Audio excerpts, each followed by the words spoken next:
Hello everyone, আসসালামু আলাইকুম সবাইকে। আশা করছি তোমরা সবাই অনেক অনেক বেশি ভালো আছো। আমি আলহামদুলিল্লাহ ভালো আছি। সাউন্ড ঠিক আছে কিনা আমাকে একটু জানাও। সাউন্ডটা ঠিক আছে কিনা, বোর্ড আই থিঙ্ক ক্লিয়ার। সাউন্ডটা ঠিক আছে কিনা একটু আমাকে জানাও। দেন আজানটা শেষ হলে আমরা ক্লাস শুরু করে দিব।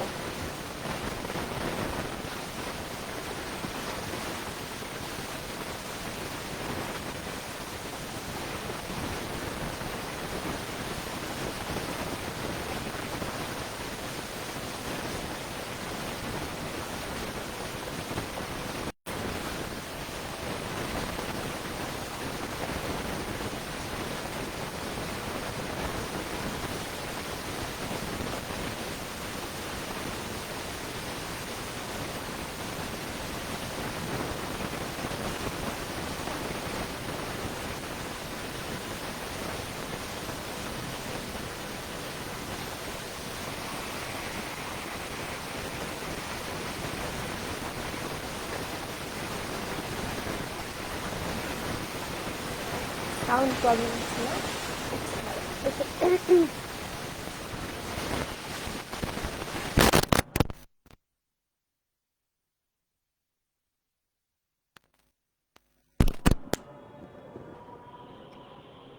এখন ঠিক আছে কিনা একটু জানাবো আমাকে। এখন ঠিক আছে কিনা?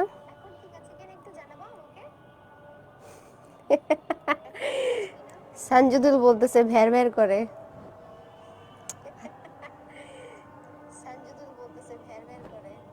ক্লিয়ার?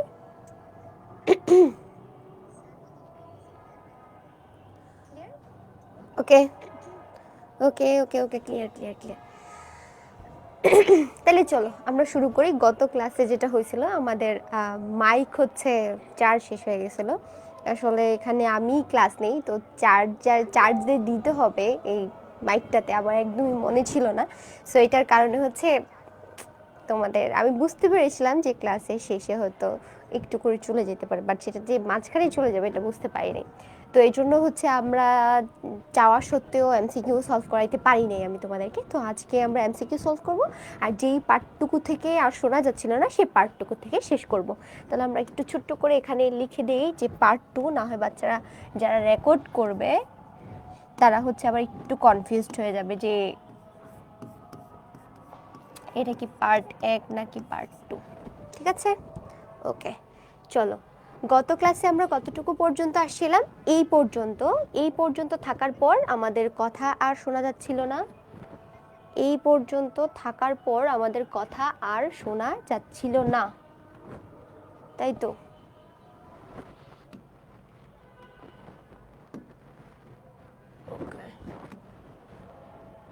এই যে এই পর্যন্ত তারপর আসলে এটা এত উপরে উঠে আছে কেন? এটাকে নামাবো কিভাবে আমি?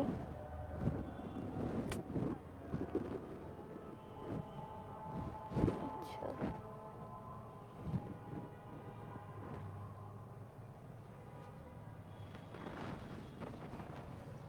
হয়ে গেছে।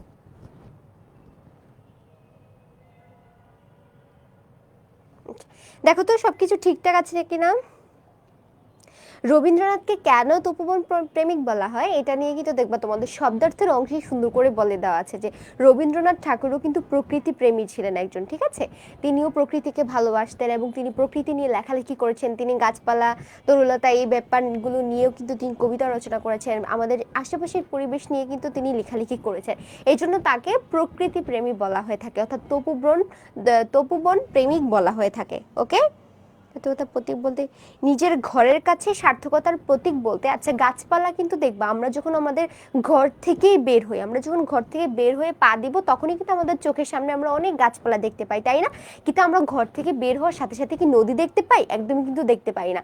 তো ঘর থেকে বের হওয়ার সাথে সাথে যে এই যে আমরা গাছ দেখতে পাচ্ছি, এই যে চোখের সামনে গাছ দেখা সত্ত্বেও রবীন্দ্রনাথ ঠাকুর কেন সেই সার্থকতাটা তিনি আসলে গাছের সার্থকতা এবং মানুষের সার্থকতা কেন তিনি বুঝতে পারলেন না, সেটা নিয়ে হচ্ছে হোসেন চৌধুরী একটা প্রশ্ন করেছেন, কারণ আমরা তো নদী দেখতে পাই খানিকটা দূরে গিয়ে, আমাদের বাড়ি থেকে খানিকটা দূরে, অথবা অনেক সময় দেখা যায় কোনো কোনো গ্রামে দেখা যায় যে কোনো নদীও থাকে না। তো সেইখানে হচ্ছে লেখক বলছেন যে আপনি এত দূর গিয়ে কেন মানব জীবনের সার্থকতা খুঁজতে গেলেন, এই নদীর কাছেই বা কেন গেলেন? আপনি চাইলে তো এই ঘর থেকে বের হলেই যে আমরা গাছ দেখতে পাই, এবং সেই গাছের সার্থকতা, সেই গাছের বৃদ্ধি, তার যে তোমার বিকাশ, এই সব কিছু দেখে তো আপনি মানব জীবনের সার্থকতাটা বুঝতে পারতেন, কিন্তু আপনি সেটা না বুঝে কেন এত দূরে গেলেন? এই প্রশ্নটা এই জন্য করা হয়েছিল। সঞ্জিদুল, এখন আই থিঙ্ক তুমি বুঝে গেছো, তাই না? মিস করে আজকে ক্লাসটা করতে পারলাম না। না না, প্যারা নাই, তুমি চাইলে এমসিকিউ গুলো জাস্ট সলভ করতেছি এটা করে ফেলতে পারো, কারণ গত ক্লাসের যে ক্লাসটা এটাও তুমি নিজেই পড়লেও পারবা, ক্লাসটাও করলে তুমি আরো ভালো করে বুঝতে পারবা। বাট এখন যদি ফ্রি থাকো তাহলে করে ফেললে ভালো হয়। বৃক্ষের ফুল ফুটানো ও ফল ধরানোর ছবি কিন্তু প্রত্যহ চোখের পরে বলতে কি বোঝানো হয়েছে? আচ্ছা, বৃক্ষের ফুল ফুটানো ও ফল ধরানো, যেমন যেটা আমি বললাম, ঘর থেকে বের হলেই যেরকম আমরা গাছ দেখতে পাই, তো গাছের মধ্যে কখন ফুল ফুটছে, কখন ফল ধরছে, এবং গাছের যে বৃদ্ধি, এটা কিন্তু আমরা একদম ঘর থেকে বের হলেই দেখতে পাই, তাই না? এই জন্য লেখক বলতেছে যে এটা আমরা প্রত্যেক দিন গাছের ফুল ফুটানো এবং ফল ধরানো, এই জিনিসগুলোকে আমরা প্রত্যেক দিন চোখের সামনে দেখতে পাই, এই জিনিস বলা হয়েছে। ওকে, ঠিক আছে। সঞ্জিদুলের অনেকগুলো প্রশ্ন ছিল, মাশাল্লাহ, ও খুব সুন্দর করে, আই থিঙ্ক ও খুব ভালো করে পড়ছে, নিজেও পড়ছে, এবং সে বোঝার চেষ্টা করেছে যে আসলে ব্যাপারটা কি এবং কোথায় কোথায় তার প্রবলেম আছে, এবং সেটা নিয়েও প্রশ্নও করেছে। ভেরি গুড সঞ্জিদুল, খুব সুন্দর।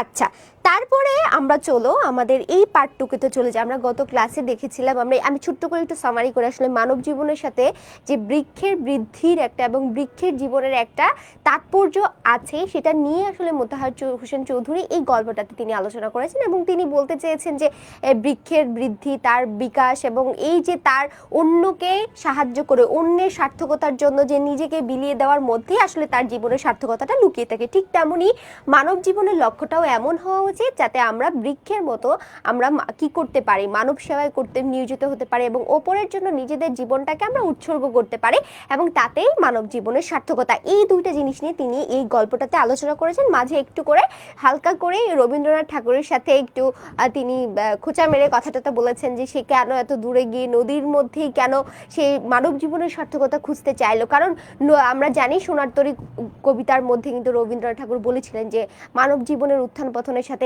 এই যে নদীর একটা মিল আছে, তো নদীর স্রোতের একটা মিল আছে। তো এই জিনিসগুলো নিয়ে কিন্তু গত ক্লাসে আমরা আলোচনা করে ফেলেছি। এখন আমরা দেখবো আসলে মানব জীবনের সার্থকতাটা অ্যাকচুয়ালি কোথায় এবং কিভাবে সেটা আমরা সফল করতে পারবো, সেটার অল্প একটু অংশ আমাদের গত ক্লাসে বাকি ছিল। তো এখানে কি বলা আছে দেখো, মানুষের বৃদ্ধি কেবল দৈহিক নয়, আত্মিকও। যেমন দেখবা আমরা যখন ছোট থেকে বড় হই তখন কিন্তু আমরা আস্তে আস্তে মেচুরড হতে থাকি। ছোটবেলায় একটা কলম হারিয়ে গেলে আমরা কান্না করতাম, 5 টাকা হারিয়ে গেলে কান্না করতাম, বাবা মা কোথাও ঘুরতে নিয়ে যাচ্ছে না কান্না করতাম। এখন কিন্তু দেখবা আমাদেরকে কোনো একটা জিনিস যদি বুঝিয়ে বলা হয় আমরা কিন্তু এখন সহজে কান্না করি না। তো এই যে দেখো, আমরা যখন আস্তে আস্তে বড় হতে থাকি, বড়টা শুধু আমাদের শারীরিক গঠনের দিক থেকেই শুধুমাত্র আমরা বড় হই না। আমরা কিভাবে বড় হই? আমাদের মন মানসিকতা, আমাদের আত্মিক বৃদ্ধি, অর্থাৎ আমাদের ভিতর থেকে একটা বৃদ্ধি হতে থাকে। আমরা ভালো মন্দ বুঝতে শিখি, আমরা নিজের আবেগগুলোকে প্রকাশ করতে শিখি, এবং আমাদের কি করা উচিত, জীবনের একটা লক্ষ্য আমরা নির্ধারণ করে সেই অনুযায়ী আগাতে থাকি। এইভাবে কিন্তু আমরা কি করি, আমাদের আত্মার বৃদ্ধিটাও করে থাকি। শুধুমাত্র যে শারীরিকভাবে আমরা বড় হই এমন না, কিন্তু আমাদের আত্মিকভাবেও আমাদের মন, আমাদের মেধা, আমাদের মস্তিষ্ক সবকিছুরই কিন্তু বৃদ্ধি ঘটে। তো এটাই এখানে লেখক বলছে যে মানুষের বৃদ্ধি কেবল দৈহিক নয়, মানুষের বৃদ্ধিটা কিন্তু আত্মিক, তাই না? তারপরে দেখো কি বলতেছে, মানুষকে আত্মা সৃষ্টি করে নিতে হয়, তার তৈরি পাওয়া যায় না। তো এখন দেখো লেখক বলছে যে এই যে আমাদের আত্মাটা, এটা আমাদের নিজেদের তৈরি করে নিতে হবে, এটা কিন্তু তৈরি পাওয়া যাবে না। যখন আল্লাহ আমাদেরকে সৃষ্টি করেছে, ভগবান আমাদেরকে সৃষ্টি করেছে, তখন কিন্তু এই ব্যাপারটা এরকম হয় যে আমাদেরকে তিনি সৃষ্টি করে দিয়েছেন, বাট বোধ, জ্ঞান, শক্তি সবকিছু কিন্তু তিনি আমাদেরকে দিয়েই সৃষ্টি করছেন, কিন্তু সেটা আমাদের নিজেদের মতো করে কাজে লাগাতে হয়।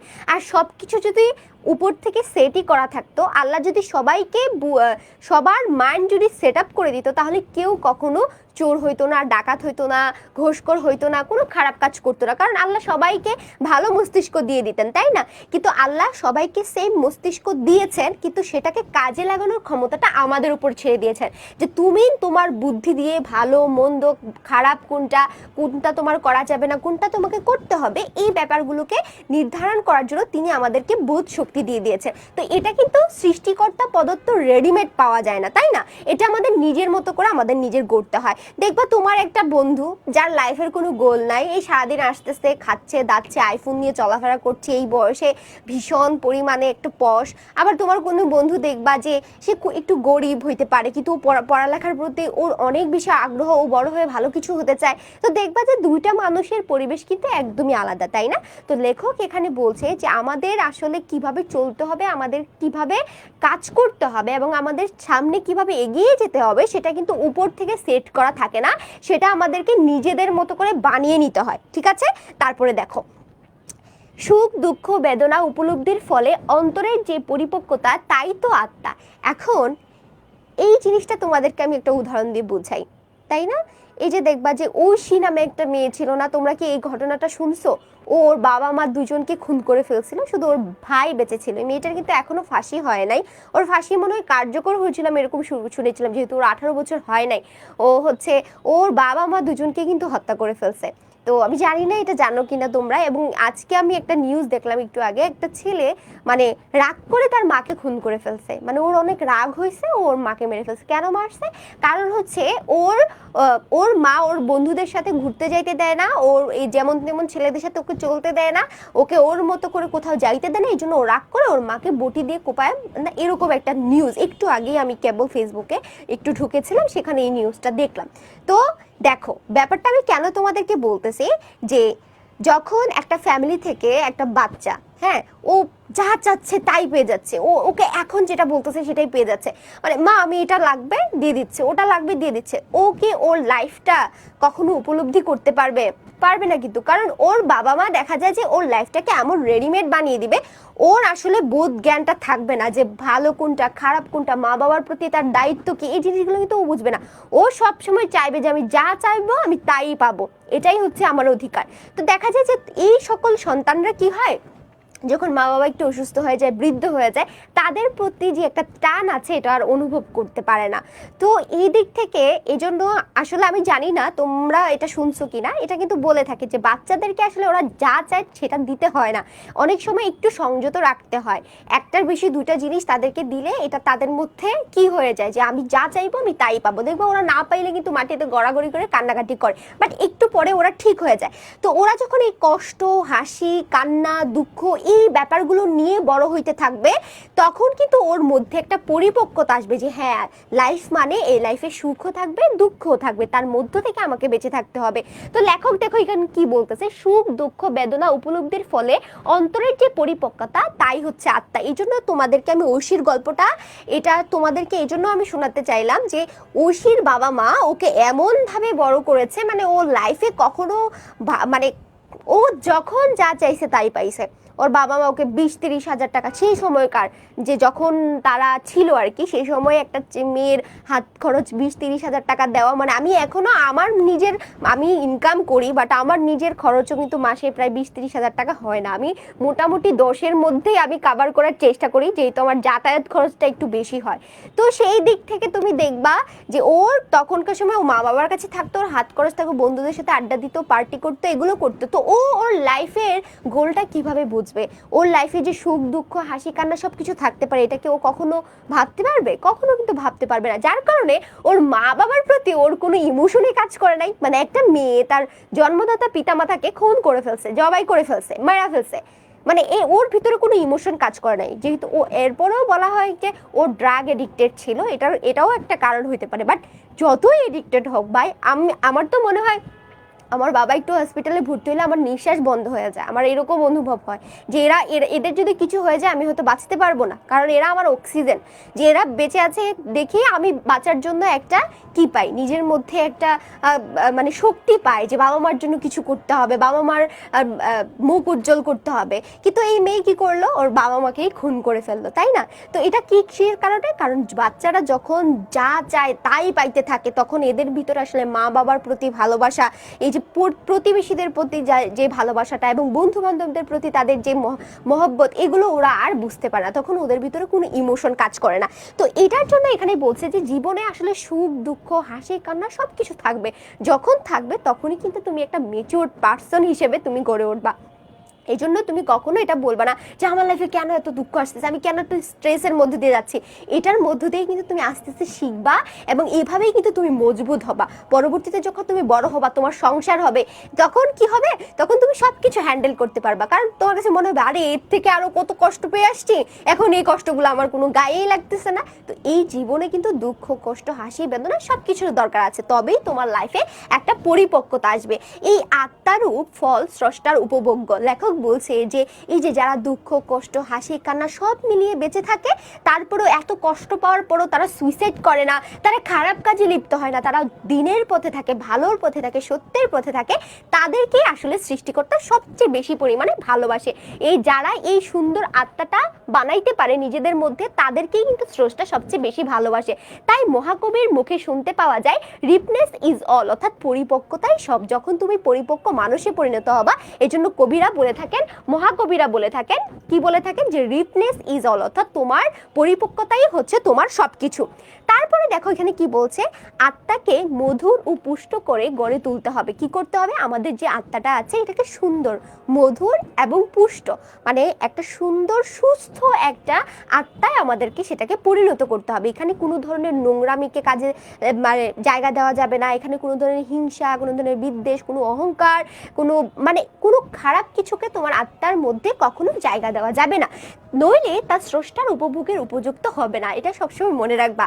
যারা চুরি করে, যারা ডাকাতি করে, যারা খারাপ কাজ করে, যারা পরকিয়া করে, যারা হচ্ছে তোমার কি জিনা করে, যারা হচ্ছে দেখবা যে মা বাবার কথা শুনে না, মা বাবার টাকা মেরে খেয়ে দেয়, তারপর হচ্ছে মানে কলেজ পালিয়ে যায়, নিজের কাজটা ঠিকঠাক মতো করে না, এরা দেখবা কখনো ইবাদত করে, ইবাদত বন্দিগি করে, পুজো করুক, আর্চা করুক, নামাজ পড়ুক, রোজা রাখুক, এরা কখনো কোনো কিছুতে শান্তি পায় না, কোনো কিছুতেই ওরা শান্তি পাবে না। কারণ ওদের আত্মাটাই হচ্ছে কলুষিত হয়ে যায়। আত্মাটা যখন কলুষিত হয়ে যায়, তখন তো আসলে তুমি স্রষ্টার কাছে পৌঁছাইতে পারবে না। স্রষ্টার কাছে তারাই পৌঁছাইতে পারে যাদের আত্মাটা থাকে একদম পবিত্র। এই পবিত্র আত্মাই কেবল এই স্রষ্টার নিকটে গিয়ে সে ধরা দিতে পারে। কিন্তু এই কলুষিত আত্মা নিয়ে তুমি যতই নামাজ পড়ো, যতই নামাজ পড়তে পড়তে তোমার মাথায় এখানে একদম কালো বানায় ফেলছো, কপাল ঠেকরে শেষ করছো, কিন্তু তুমি মিথ্যা কথা বলো, তুমি হচ্ছে মানুষের নামে প্যাচ লাগাও, তোমার আত্মীয় স্বজনদের হক থেকে মানে তাদেরকে তুমি বঞ্চিত করো, অথবা মা বাবার সাথে খারাপ ব্যবহার করো, বন্ধু বান্ধবদেরকে ঠকাও, তুমি কখনো এই ইবাদতের মধ্যে কিন্তু তুমি কি পাবা না, শান্তি পাবা না। দেখো এই কথাটাই কিন্তু বলছে যে নইলে তোমার আত্মাটা যদি মধুর ও পুষ্ট না হয়। এখানে মহাকবিকে, মহাকবি তো অনেক ছিল, মহাকবি আলাউল ছিল, তারপর হচ্ছে মহাকবি হিসেবে অনেককেই ধরা হয়ে থাকে, বাট মহাকবিরা বলতে এরকম কাউকেই হয়তো বুঝাইতেছে, বাট যেহেতু এখানে কোনো নাম উল্লেখ নাই, তার মানে শুধু মহাকবি আমরা মনে রাখবো, পরীক্ষায় ধরে নেব যে শুধুমাত্র মহাকবি আসবে প্রশ্নে, অন্য কিছু আর আসবে না, ঠিক আছে? তাহলে মহাকবির মুখে শুনতে পাওয়া যায়, মহাকবি আমরা বলে থাকি যে, আমি যতটুকু জানি মহাকবি হিসেবে আলাউলকেই বলে থাকে আর কি।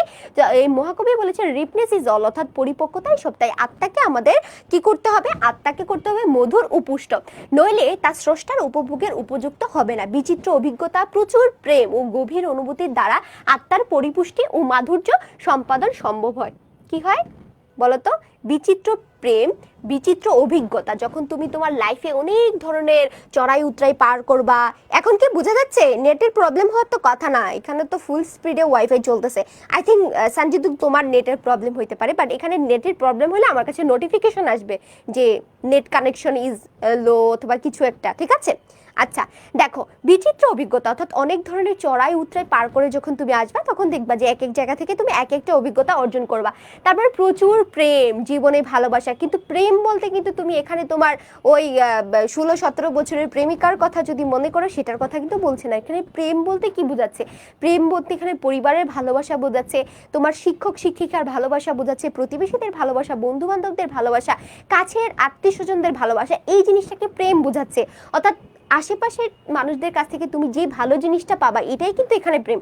এখানে তুমি বলতে পারো যে আপু আমার তো গার্লফ্রেন্ড নাই, আপু আমার তো বয়ফ্রেন্ড নাই, তাহলে আমি প্রেম কোত্থেকে পাবো? এইখানে কিন্তু এই গার্লফ্রেন্ড বয়ফ্রেন্ডের প্রেমের কথা বলে নাই, এখানে কিন্তু যে প্রেমের কথা বলা হয়েছে অর্থাৎ আমাদের আশেপাশের যে সুন্দর পরিবেশটা আছে সেই পরিবেশের মানুষজন তোমাকে যে ভালোবাসাটা দিয়েছে সেই ভালোবাসাটাই এখানে কি বোঝাচ্ছে? তোমার প্রচুর প্রেম বোঝাচ্ছে ও গভীর অনুভূতির দ্বারা আত্মার পরিপুষ্টি ও মাধুর্য উৎপাদন সম্পাদন সমান। দেখো তাহলে যদি পরীক্ষায় প্রশ্ন আসে যে আত্মার পরিপুষ্টি ও মাধুর্য সম্পাদন কখন সম্ভব? যখন আমরা জীবনে বিচিত্র অভিজ্ঞতা পাবো, প্রচুর প্রেম পাবো এবং গভীর অনুভূতি পাবো, তখনই কিন্তু আমরা সেটা সম্ভব হবে।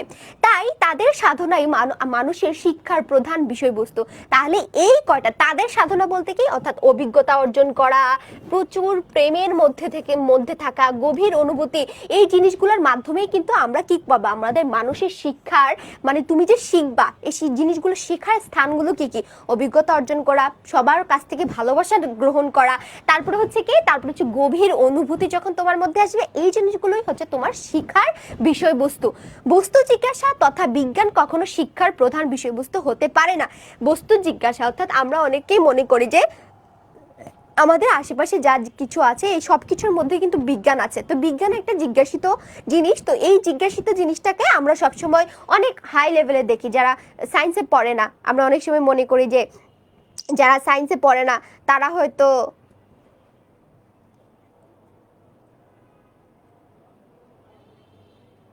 আচ্ছা একটু আমাকে জানাও তো ঠিক আছে কিনা।